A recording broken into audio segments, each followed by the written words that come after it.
said last week that you were playing well, even though you missed the cut. Yes, and I had been overall been playing really well for quite some time. If you count all my rounds at home that aren't in tournaments and Mondays and Tuesdays and Wednesdays, I've been shooting good scores. So that's what we're all trying to figure out, how to play in tournament rounds like we practice when we're practicing well. So, but there's so much in golf. There's so many things to work on. Between short game, wedges, driving, iron play, course management, keeping your head straight.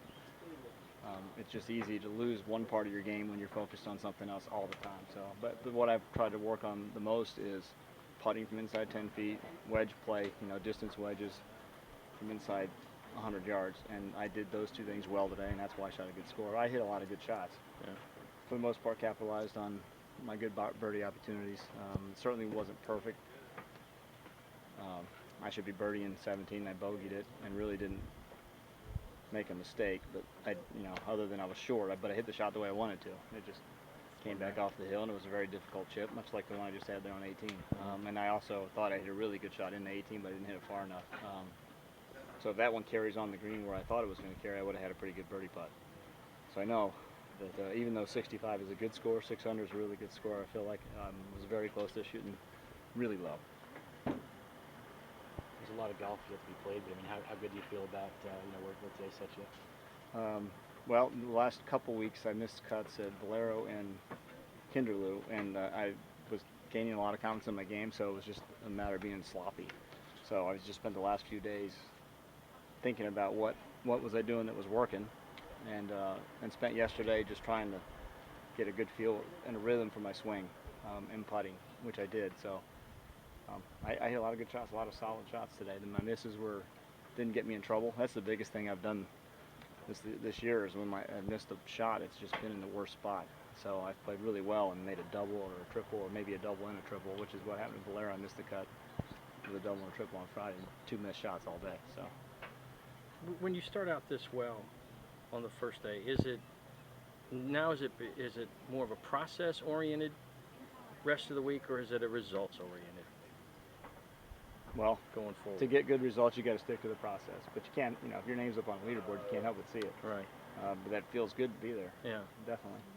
I mean, so, you worry more about where you finish right now, or getting your game in the shape that you want, or is it already there? I think the Nationwide Tour set up that you have to win. If you're playing the Nationwide Tour, you want to get to the next level of the PGA Tour. To get off this tour onto that tour, you got to win. So I think that's what you got to play for, is play to win. You just got to. So there's no point in, you got to work on your game and get it to a certain point, and then once your game's at a certain point, then you got to go try and win.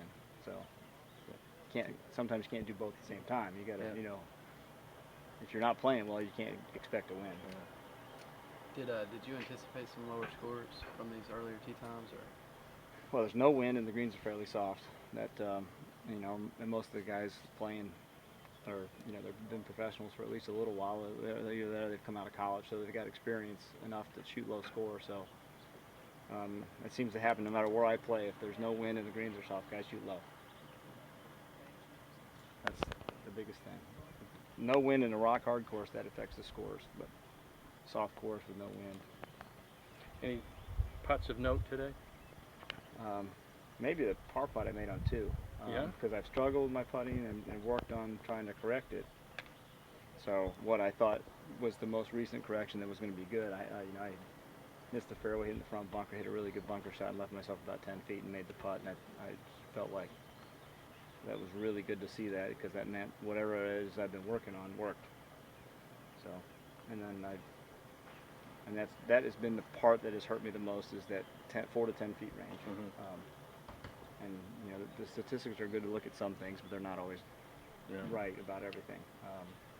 If my scrambling's off, it's not because I'm not chipping good, it's because I haven't made enough putts. So